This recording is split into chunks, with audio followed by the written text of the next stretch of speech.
Welcome to the Hamumu Halloween Home Horror Hoedown, the podcast where we watch scary movies so you don't have to. From award-winning to completely unknown, we take them all way too seriously. I'm your host, Mike Hummel. And I'm your host, Solange Hummel. Now, warning, we use a ghoulish number of spoilers, so watch the movies first. Second warning, we don't know anything about anything, so don't take us seriously as we take these movies seriously. I learned something about grammar yesterday. What did you learn about grammar? That in Canadian, mountainside is 2 words. That's all it was? I don't know. I spent the whole movie waiting for there to be some difference between mountainside and mountainside, and there was nothing. It's just Canada. No, I made that up, but maybe. Oh. I mean, there wasn't anything in the movie about it. No, there wasn't. So the movie Black Mountain Side from 2014, not Black Mountainside, it's 3 separate words, is what we watched. And it's Canadian. It is Canadian, eh? So, foreign film. We watched it in English. We did watch it in English. We started by learning interesting things about this part of Canada that they were in, mostly being that it was cold and there were fewer than 100 people. Very small, yeah. Because they were so far north. They were the northernmost outpost of the outposts. Except I call BS on that because they were the northernmost outpost of the outposts. And they were talking about how northernly they were. But it was also November 1st. And they had a lot more daylight hours than I would expect at that point in the year. 5 hours. Seems like very few to me. Okay, my point is that they had a lot of time to do the things they needed to do. And there wasn't any of that weird duskiness. Like, they clearly were not filming this movie above the Arctic Circle. Not surprised. That makes sense. They were, however, filming this movie in 70s vision to make it look exactly like The Thing. That wasn't the only thing that was trying to be exactly like The Thing in this movie. Yeah. My primary complaint about this movie is that it wanted to be The Thing, only it knew The Thing is already a movie. It's multiple movies. And they weren't going to pay to, like, franchise and actually do The Thing. Yeah. So instead, they took all the least interesting aspects of The Thing and turned those into this other movie. Well, yeah. I mean, there's very little similarity in terms of what happens. So it's more just, it's snowy. There's a helicopter. I mean, there's similarity in the sense that they dig up a thing. Yeah. I mean, they dig up, a building. It's got a thing in it. There's ice. You know, it's the whole idea of something is trapped in the ice and we have released it and now it is doing bad things to us. Except they're like, what if we took this movie and what if we just moved it to a place that was less remote and had people who were less interesting and having less conflict between themselves as just normal people and made it less difficult for people to get there. Nobody showed up, but there was no reason why. Yeah. In fact, they lost contact with their base for days and days, possibly weeks on end. Like probably a month. And no one came to look for them. I feel like that would have been something they would have done, yeah. People showed up at the base that they were on in The Thing, and that was like in the Arctic. Antarctic. It was on a whole different continent, and people were like, hey, we're just checking in. Y'all good? Yeah. And this one, they're just like, we haven't heard from them up there in months. It's fine. It's fine. There's no reason to worry about it. That's all part of the biggest problem I had with this movie, which was, you know, it takes place over like a month and a half, something like that. To be exact, it takes place from November 1st to December 5th. Oh, so just over a month. And things happen in the movie, weirdly enough, and then they'll jump ahead 3 days or a week or 5 days. And it's like, there's parts missing. There's so many parts missing from this movie. Like one scene ends with, tie that guy up. He's dangerous. And it, cuts off. And then we're looking at 3 or 4 days later and they're like, oh no, he got out of being tied up. And like, no, we had to see him get tied up. We had to see him get out. Why aren't you showing us anything? Yeah. And yeah, there were so many setups that didn't go anywhere or didn't have anything. Or like you said, they would go somewhere, but we didn't get to experience the going somewhere. We were just like missed it. Popping in and out of this experience. Mm-hmm. Maybe that's part of the horror.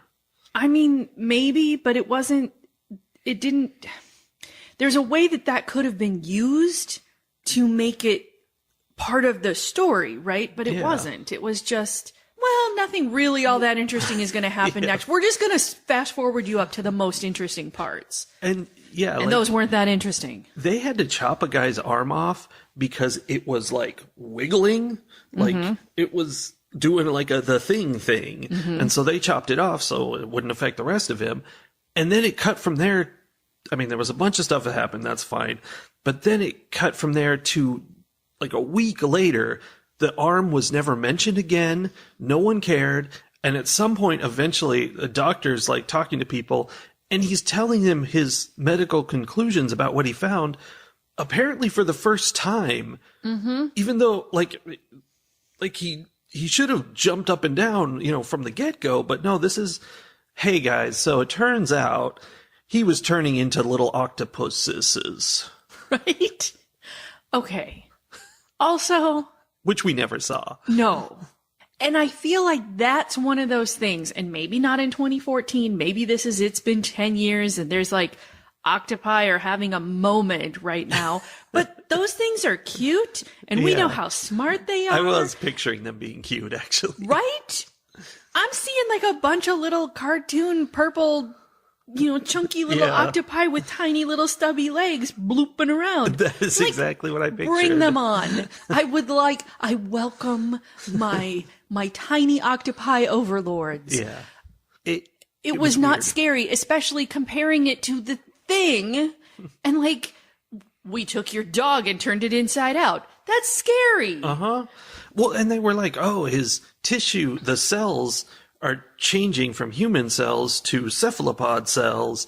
And they're like, oh, that's scary. Is he going to turn into sounds unhealthy. An octopus monster? And he's like, no, his parts of him are like coming off.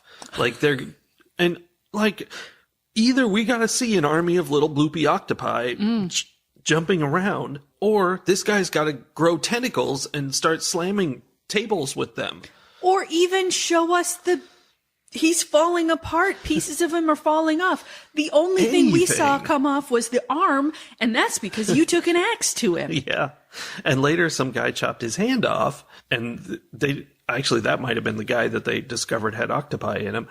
But nothing, just his hand got chopped off, and that's that. Also, I am not a scientist. Are you not? I am not. However, I do have some rudimentary understanding of how the human body works and what blood cells are used for and all of that. And I feel like if your cells are slowly becoming tiny octopi, that's going to have some like significant impact on how the human body functions. No, it makes you crazy. Well, that's all. Yes. But they just went on acting like crazy humans. Yeah. They just went on doing their crazy human things. I feel like at the very least, okay, I was reading an article about how they just gave this 12-year-old boy, or they just started doing this like blood therapy thing because he has sickle cell anemia, and they're like doing a thing where they're going to take his cells out and like fix them and put them back in. And the whole thing about sickle cell is that your cells aren't round, so they don't like bumper car off each other. They get caught in places and it causes pain and, causes parts of you to die, right? It's bad. Octopi are not round. I mean, they're round. Also, they have little tentacles and they grab onto things. Yeah. All I can picture is these cute little bloopy purple stubby-legged octopi cells grabbing onto each other and getting all caught up in various places in my body. Yeah. It's bad for me. You're going to have to just picture that, because at no point in the movie do we get any kind of like data. We don't get facts. We don't get to see them. We don't get a computer screen that's like, boop, boop, boop, 77% octopus. Nothing. It's just them talking to each other going, yeah, he's turning into little octopi. Bet you wish we had the budget to show you that. Also, it's the one guy telling the other guy his cells are turning into octopi, and the other guy going, dang, that's too bad. Yeah. Like, Yeah, they were not like- even the guy is like, I guess I'll just take your word for it. And then they were like, well, is it contagious? Like, that is very important, yes. But that's the extent of the kind of questions you're asking about turning into octopi. Yeah. To reiterate the timing issue, I want to point out, okay, in the scene that was marked November 15th, two very important things happened. First of all of their workers, who I called redcoats because they were all wearing redcoats. Yeah. And I was like, oh, these guys are going to die. It was all the workers from the nearby reserve, which I assume is like the equivalent of a U.S. reservation. Yeah, It was they like said the reservation tribal at one or two native points. people coming and, were digging up their Yeah. artifacts and making them do all the labor because that's super fun. And then openly mocking them to their faces, even though we've just established that they all speak English. Yeah. Anyhow, the redcoats all disappear. Like, they just pack up and hike on out of there. And they're like, that's weird. And then one of the dudes, Drew, or I don't know, I couldn't tell them They're apart. all They the all look the same. same. One of the dudes throws up all over the table like this black bile Yes. nastiness. Yeah. Then we get the placard that says November 18th. 3 whole days have passed. And that's the point where they're like, oh, yeah, he's seeing the doctor and he has a fever and maybe you just have the flu. I'm like, wait, we waited 3 days to send the guy who's throwing up black bile to the doctor? I mean, you say send like it's somewhere far away. These guys are living in an encampment in like 3 buildings. Right. When I say send, I mean tell him to walk into the other room where the office for the doctor is. Yeah. And also, we wait 3 days and now we're out hiking around in the forest looking, trying to track the Yeah. redcoats. Like, You're not going to catch up with 3 them. days later? That was Why? so weird. And after he throws up on the table, I was mind boggled by the rest of that scene before we jumped away, because they're all standing around looking at this pile of bile on the table, and they're like taking him off to go rest in another room because he's clearly sick. And they're like, yeah, wow. And I'm like, clean it up. Clean up the puke on the table. Somebody. The whole thing, there were so many instances where I was like, oh, you guys have that whole like white male privilege thing going on. It's a problem when they all have it. And none of you are going to be the one who like does the women's work or like does the work of the poor indigenous people who we take advantage of. They had lost their servants and they didn't know what to do. Right? None of them, they were all very focused on other things, but completely oblivious to basic staying alive, being human things, which cannot possibly be the case. Like, you can't live in a base hundreds of miles away from everyone else Yeah. months at a time and just be like, well, I don't clean things up and there's no women here, so I guess nobody does. I mean, eventually the puke becomes like a varnish on the table. It's fine. Now, this movie was not just about baby octopi that were cute and bloopy. Right. It was also about an evil deer god that stood on his hind legs and talked to Francis. Yes. And I don't know. He created the universe, according to him. Might not be true. Francis he definitely thought he was, the demon also had that like white male privilege thing going on because he was like, I'm a god. And Francis was like, are you though? So I'm very unclear on whether this was actually supposed to be a deity speaking to Francis or whether this voice also had some like delusions of grandeur. Yeah, so it was just like a minor demon that lived inside this thing they had dug up. Yeah. It's very And possible. he's just like, I'm just going to mess with these guys. Watch this. I'm going to tell him I created everything. Francis, watch this. No, Francis, are you looking? Are you looking? Watch. That's only funny to people who have seen the movie. Because that's how the deer acted. sounded exactly how he sounded. Good.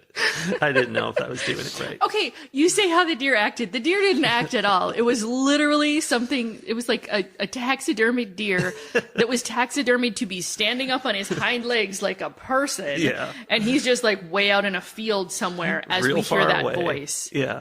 We just see Francis staring out the window a lot, hearing the voice and seeing the standing up deer. Most of the time, we couldn't tell what Francis was seeing. It would just like show the outdoors, and he's looking out there, and we're like, "What is it? What is it?" And then sometimes they would cut the deer into the scene, cut to a shot that has the deer in it. And you're like, "Oh, there's the deer." Except most of the time, you couldn't tell. There was a whole scene though where I was waiting for that to happen because the voice was like, "Francis, look, no, look harder."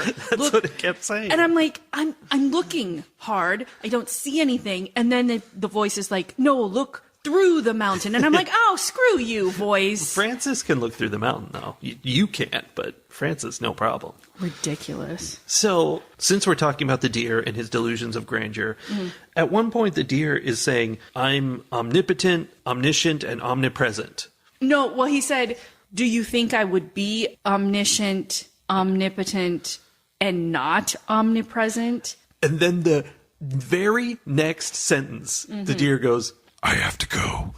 No, wait. No, it wasn't the very next sentence after that, though, because I also took notes on this conversation because I was like, what? Okay, what? No, okay, so he said all that thing, I clearly have all of these powers. Do you think I would have these powers and not those powers? I'm all powerful. And then... when the only power he's demonstrated is that he can stand on two legs. Right? He can be a deer And standing talk. on two legs. That's pretty good for a deer. But then he asks Francis or Dean or whoever he's talking to, Drew, whoever he's talking to at that point, he's like, "Where were you when I created the stars?" Sort of like, "How dare you?" Yeah. And the guy he's talking to says, "You can't be a god. God isn't cruel. He doesn't kill men like this." And that's when Francis or the voice goes, I gotta go. I think my mom's calling me. He just like bounced right out of that conversation as soon as it got hard. And it was right after he said he's omnipresent. Like, no, you can't go. It's literally impossible for you to go. Okay. You're here. I literally hadn't thought about it in that term. Yeah. You're right. Yeah. He should be in all the places. He's already talking to his mom about why he didn't get home before curfew. Except he didn't, because he's always home. Before and after curfew. Oh, yeah. Yeah, he didn't use these exact words, but the note that I wrote down was, "Oh, gotta go." He did. He said, I'm pretty sure the actual quote is, I have to go. which is so dumb. Oh, yes. I mean, I feel like that they were trying to get to the thing that they were trying to do there, because earlier they had talked about how with this tribe, or that historically there had been lots of instances of like animal iconography and like that animals represented all kinds of things And they were very impressed with the deer, specifically. yes. So like they were doing a thing, but it wasn't clear enough. There wasn't enough information for me, at least, to put together all the pieces of what they were trying to say. And I was very distracted by all the points where I was like, no, this is what you're not making any sense. For example, where they're unearthing all of this, like all of these symbols and everything. Yeah. And the one guy's like, no, it's not writing. It's just pictures used to express ideas. And I'm like, dude. Yeah. Let me introduce you to this crazy concept called writing.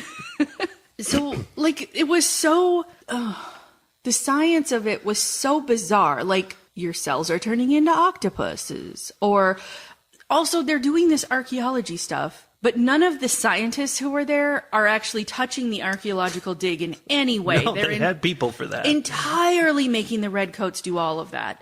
After saying that they had absolutely no training of any kind. Exactly.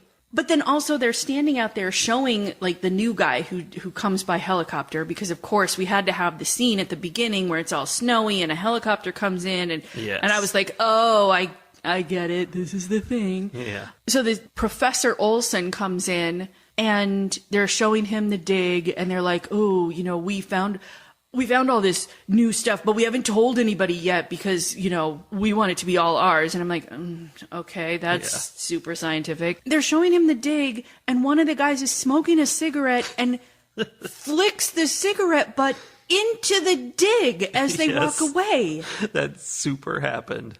Which I was so appalled by that I had to text my cousin, who is an actual archaeologist, and be like, we're watching this really scary movie and here's what just happened. And she's like, that is definitely a horror movie.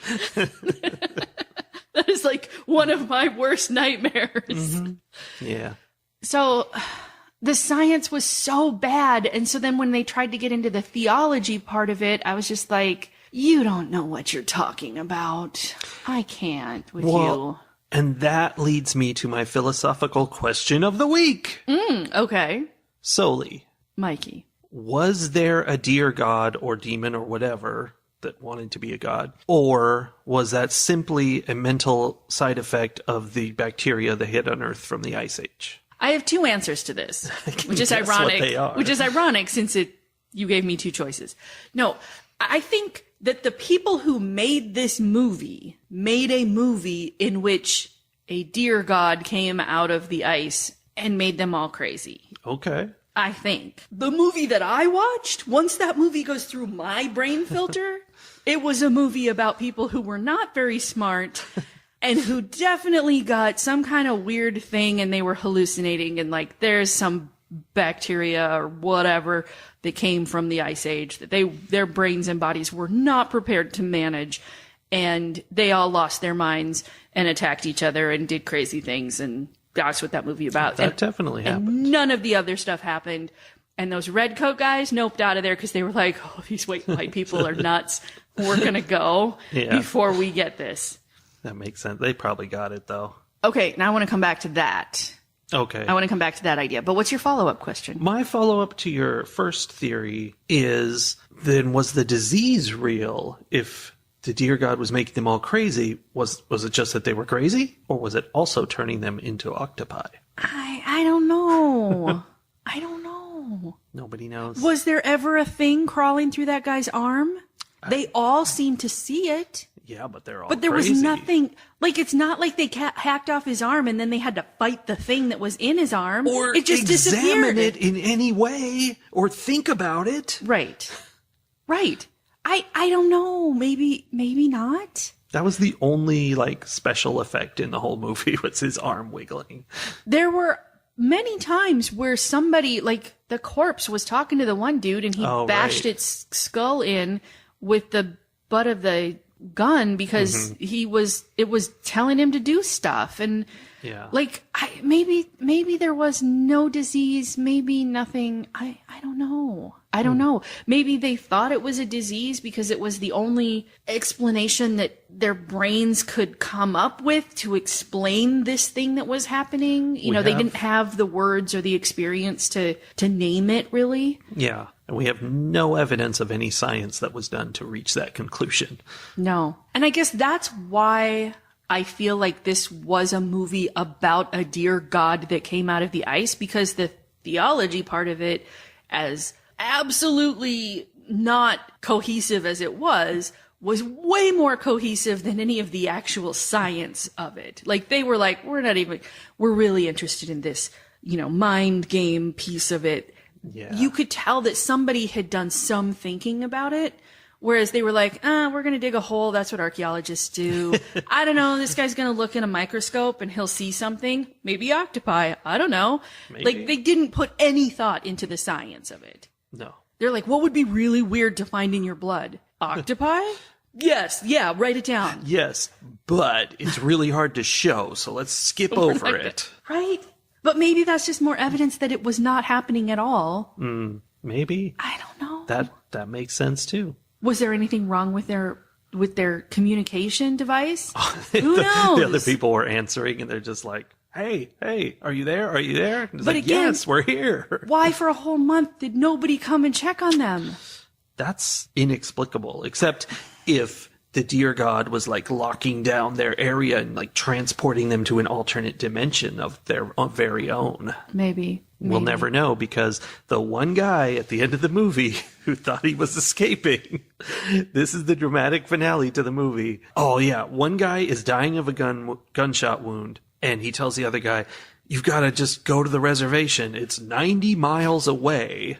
Just go walk 90 miles to the reservation in, 50 below weather." And he starts going. He's going to go. He's going to get away. Despite the fact that earlier when the Redcoats left, they all had multiple conversations about how those guys were never going to survive. There was no possible way that these people who lived and their entire culture was about this space, there was no way they were going to make it back. But this dude who flew in on a helicopter 4 weeks ago, he would be fine. And you forgot the other part of that. They believed they had a severe communicable disease that had to be quarantined, and that he was just going to be walking into this reservation carrying it on him. Oh, well, that's historically accurate. Yeah, he didn't care. He steps in a bear trap and the movie ends. Yeah. Oh, wait. Before that, though, the guy who had been gut shot is like, I need to blow this base up because, again, we are recreating the thing. Yeah, we are. So he goes into a shed somewhere and pulls out a box, like a a crate. Crate. Yes, crate that he pulls out, and he turns around, and the crate has a huge label on the front that basically says, "Caution, very explosive." But it literally looks like a Looney Tunes Acme sticker on the front. Like, just in case y'all don't understand what's about to happen, kaboom, this is gonna blow up. Maybe, they're all mentally messed up. He's imagining what it would be like to have a box of explosives. Maybe. I don't know. And apparently there was some explosion, but I don't know, like, we weren't really paying attention to there at this point because now we were following Professor Olsen. Well, he was like laying on the thing they had unearthed, so I think he was trying to blow it up, which seems like that's just spreading the disease everywhere. Right? Although their previous plan to keep this from spreading was, we'll just cover that up again. Like, I'm going to put a tarp on it. Clearly there's something here, spreadable, communicable. We're just going to rebury that. And we'll just quarantine everything that came out of there until we know what's going on. And I'm like, okay. Gotta do something. But yeah. So Professor Olsen, clearly having been exposed to this whatever, is heading out to the reserve. He gets caught in the bear trap that had been mentioned much earlier about how this tribe had the whole area all covered with bear traps. Yeah. Chekhov's bear trap. It was one of the few things that was mentioned in the movie that actually became a thing. Yeah. Yeah. I don't know. And then it was just like, oh, you're in a bear trap, and then black. Movie's over at the end. Yeah. Credits. And yeah, I don't really know what we get from that. That's just, Which is what I wanted to come back to, because I remember after we watched The Thing, one of our discussion questions, one of the things we talked about is like, do we think they successfully quarantined this thing by blowing up the camp? And I feel like, well, that was, maybe I'm misremembering, but I think there's a good bad moment at the very end when it's the two of them that are left. We don't know if either one of them is the thing. Yes. And there's a helicopter coming. You hear it coming, and we're like, oh no, that's good or bad. Yes. That's quite an ending. It is. The Thing was a good movie. It's not the same as stepping in a bear trap. This one, I'm like, okay, there's not even any question. They completely failed to quarantine this. They did nothing. Because all of those other people left like 2 weeks ago. Mm-hmm. Again, so I remember having part of the discussion being like, what's happening out in the world, like, after The Thing, like, a month later, what's happening out in the world? Is the whole globe, has it been taken over, blah, blah, blah. And I'm like, I'm already picturing that happening. If Professor Olsen had made it to somewhere where other people were, I'm imagining he would have found that they're all crazy and imagining deer gods too. Already. Like, that it's already out there. Yeah. And we were focusing on this one spot, but if we had zoomed back to look at the rest of Canada, it's already like the zombie apocalypse Canada has is begun. nuts. Yeah. I don't know. I mean, that makes sense. They did not do anything. I mean, I think that is one of those like constant horrors of like, what if something terrible happens and we can't contain it? Which I think prior to COVID, I would have been like, maybe. No. If something like that happens, Never. we absolutely will fail to contain it. Because anyone who tries to contain it will be murdered by people who feel like it's their right to eat it. Oh, I don't know. Do we have more to say about this movie? There was a cat named Gibson, and of course he was sacrificed on the altar. Very early on. Yeah. Gibson had one scene. And that was so early on. And one of the native people was like, I saw Drew, I think it was, do that. And Drew was like, nah, it wasn't me. And if it was him, whoa. And if it wasn't him, who was it? And what happened? And I don't know. Oh, okay, here's the thing. It was definitely him. Okay, but then Like- that means he was crazy like way back then. Well, I feel like he was the first one. Somehow he got exposed first, and he like had, I don't know. Yeah, it was definitely showing up in him first. But 100%, like that indigenous fella was definitely like right. Yeah. And then it was shortly after that they all left because he was like, yeah, I saw one of them kill a cat on top of this building that we're digging up, and the other ones don't seem to care. They really didn't care. I don't think we should stick around here. Like, we're not being paid enough to deal with this kind of crazy. Ratings. As far as ratings for Black Mountain Side go, when I think of it in terms of the art of what was being made, just the visual sound, all the pieces, it wasn't bad. There were definitely scenes where I'm like, oh, they're trying to do a thing with the lighting here. Like, there were lots of situations where somebody was sitting on the far side of the room in a strategically placed beam of light in a very gloomy, dark space. And I don't think it worked. Like, I could tell they wanted it to be doing a thing, and I was just like, ugh, pretentious, was my response to it. Not like, oh, this is giving ambiance. Yeah. So I feel like there was definite effort put into it, but that effort was missing the mark in a lot of ways. When I think about the storyline of it and the plotting and everything, it was all wrong. The pacing was wrong. There was no continuity in terms of like how people behaved. It's not that,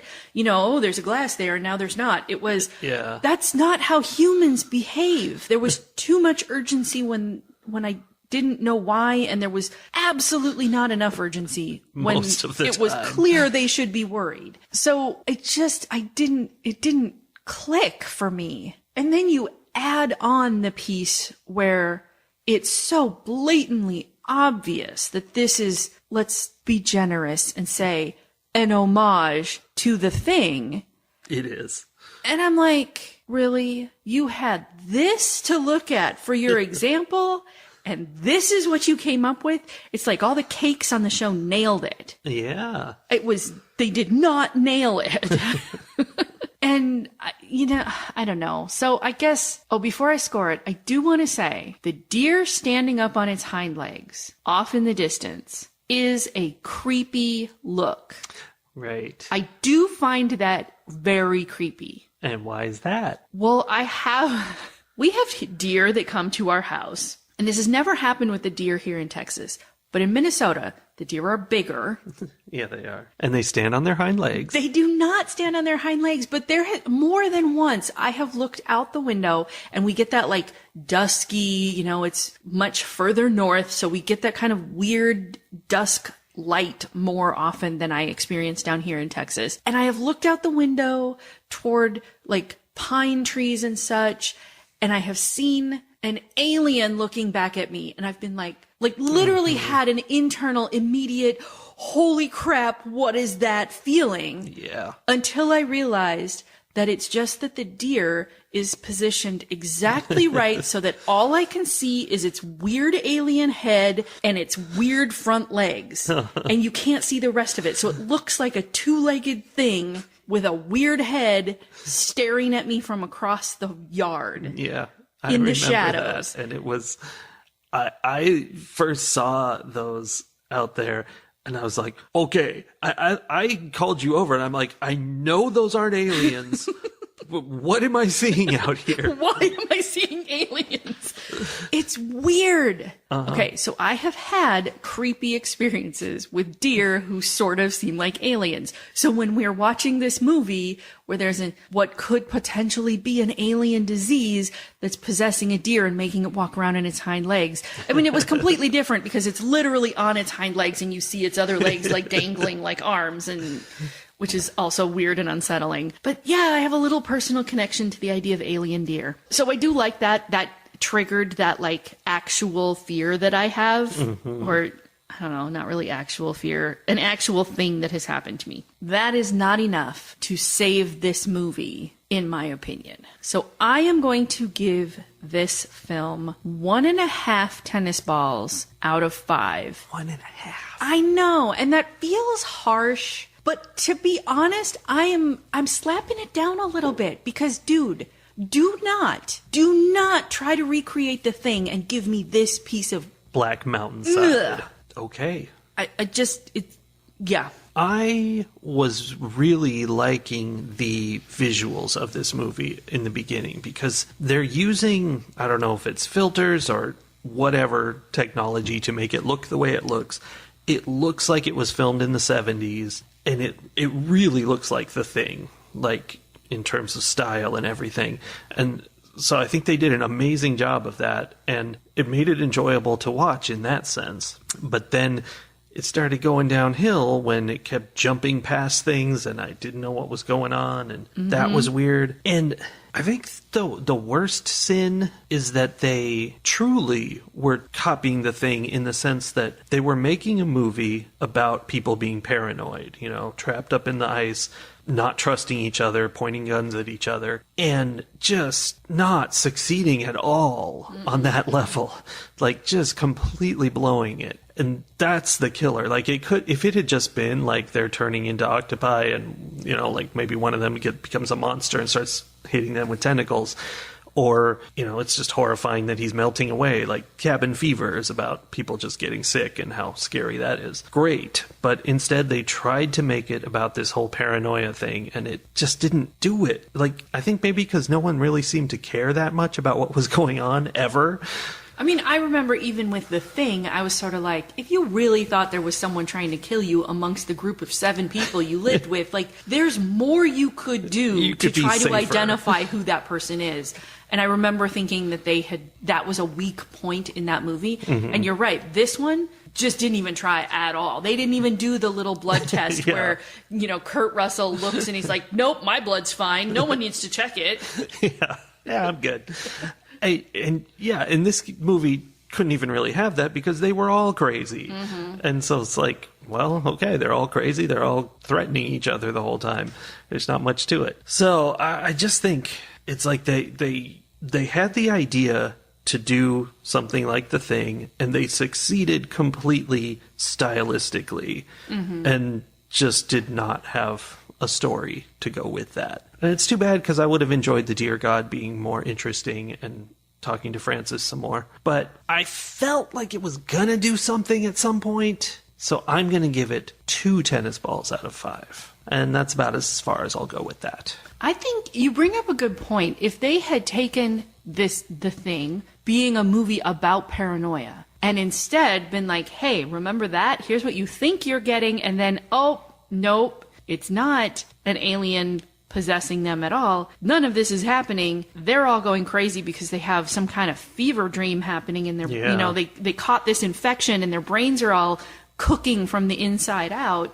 And this is what they are creating around themselves. Maybe that's what they did. Well, maybe, but they did it badly because that's not what I didn't get that from what they did. Neither did I. And so if that's what they were trying to do, it was a valid idea that they did not successfully implement. And if that's not what they were trying to do, I don't know what they were trying to do. Sure.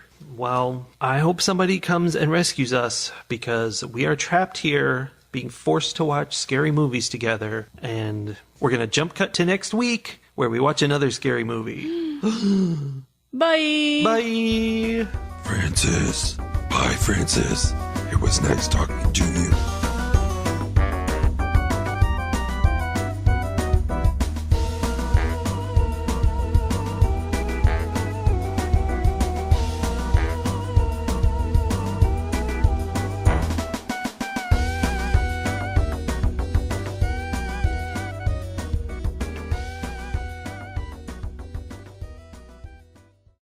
Francis.